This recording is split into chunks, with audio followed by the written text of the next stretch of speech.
તમિલનાડુના વાલપરાઈમાં એક ગોઝારો અકસ્માત સર્જાયો હતો। કેરળથી પ્રવાસે આવેલા શિક્ષકો અને તેમના પરિવારજનોની વાન ઊંડી ખીણમાં ખાબકતા 9 લોકોના ઘટના સ્થળે જ મોત નીપજ્યા છે। આ દુર્ઘટનામાં અન્ય કેટલાક લોકો ગંભીર રીતે ઈજાગ્રસ્ત થયા છે, જેમને સારવાર માટે હોસ્પિટલ ખસેડવામાં આવ્યા છે।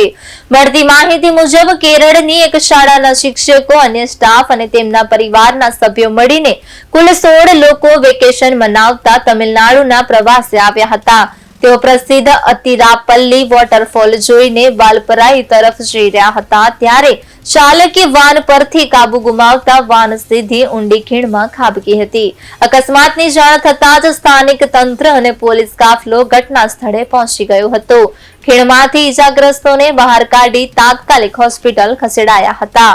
કેરળ પોલીસ આ મામલે તમિલનાડુ પોલીસના સતત સંપર્કમાં છે। દુર્ઘટનાના સમાચાર મળતા જ શાળાના વાલીઓ અને સ્થાનિક લોકો મોટી સંખ્યામાં શાળાએ ઉમટી પડ્યા હતા।